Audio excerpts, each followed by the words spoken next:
जी, आज की प्रेस वार्ता आपने की है, क्या मुद्दा है सर? मैं रजनीश शर्मा टावर लाइन शोषित जागरूकता मंच का राष्ट्रीय संयोजक हूं। जैसा कि आपको विदित है, मंडी में पिछले लगभग 4 सालों से पूर्व की जो जयराम सरकार थी, उन्होंने विजय हाई स्कूल, जो मंडी का सरकारी स्कूल है, ऐतिहासिक धरोहर है, उसको बेचने का काम किया था। उसकी गैरकानूनी तरीके से जो ज़मीन हस्तांतरण का एक संगीन सनसनीखेज घोटाला, जो शिक्षा मंदिर को बेचने का काम उन्होंने किया था, वो वहाँ पे चल रहा था। पिछले 4 साल से छोटे बच्चे, उनके अभिभावक, हर स्तर पर उन्होंने अपना मामला उठाया और हर स्तर पर राहुल गांधी जी से वो मिले, जगत प्रकाश नड्डा जी से वो मिले और बहुत से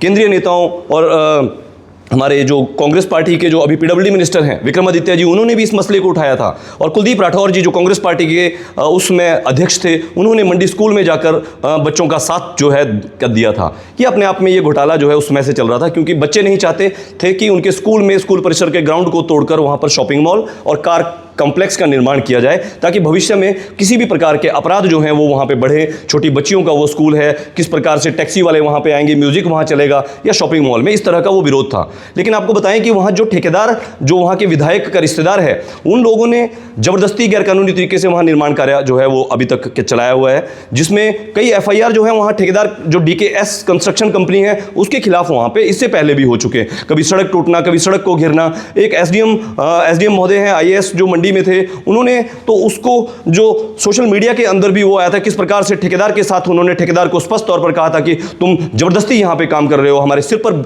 जो है तुम के बैठ चुके हो। तो ये आपको बताना चाहता हूँ कि वहाँ पिछले कल एक बड़ा दुखद घटना वहाँ पे हुई, जिसमें 3 बेटियों पर स्कूल का जो डाइट कॉम्प्लेक्स है वहाँ पर प्रार्थना सभा चल रही थी और 3 बच्चियों पर ऊपर से लापरवाहीपूर्ण और जो घटिया कार्य जो वहाँ पे जो किया जा रहा है लगातार, पैसे का गबन करने के लिए, वो पाइपें ऊपर से लोहे के रॉड जो हैं वो गिरे और बच्चियों को चोटें लग गई हैं, जिस मामले में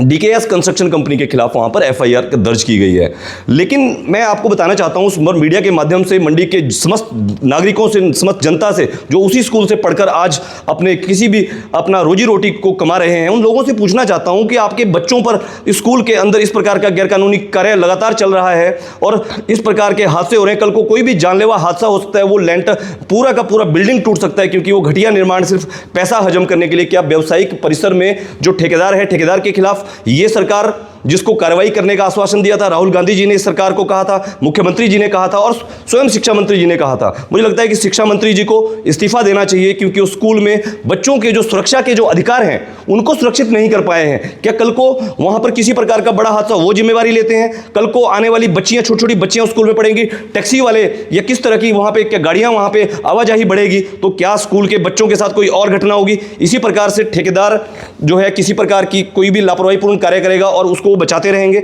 मैं मीडिया के समस्त और लोगों से ये अपील करता हूं कि जो ठेकेदार वहां पर, उसके खिलाफ पूरी इंक्वायरी की जाए, उसके खिलाफ CBI इंक्वायरी की जाए, क्योंकि वैसे भी मुख्यमंत्री जी आरोप लगाते हैं जयराम ठाकुर के द्वारा भ्रष्टाचार किए गए, तो भ्रष्टाचार के मामले पर कार्रवाई क्यों नहीं करवा रहे हैं? क्योंकि ये मामला, संगीन मामला, बच्चों की सुरक्षा से जुड़ा हुआ, उनके शिक्षा अधिकारों का मामला है। किसी भी स्कूल परिसर में कोई शॉपिंग मॉल नहीं हो सकता। लेकिन ये हादसा अपने आप में बताता है कि किस प्रकार से सरकार बार बार उसी ठेकेदार को समर्थन कर रही है, उसी ठेकेदार को ब्लैकलिस्ट करने के बजाय उसको हटा देती वहां से। अब तक इतने FIR उसके खिलाफ हुए, लेकिन नहीं, क्योंकि फायदा जो है, बच्चों ने उच्च न्यायालय को बहुत पहले अवगत करवा दिया था, हिमाचल प्रदेश उच्च न्यायालय को भी, जिसमें उच्च न्यायालय द्वारा संज्ञान लिया गया था। ये कहा गया था कि भविष्य में इस प्रकार के कोई हादसे वहां पे हो सकते हैं। ये कोई पहला हादसा नहीं है, इससे पहले भी हादसे हुए, इसके बाद भी हादसे होंगे। सरकार को जिम्मेदारी जो है वो लेनी चाहिए और शिक्षा मंत्री को तुरंत प्रभाव से इस्तीफा देना चाहिए। मुख्यमंत्री जी को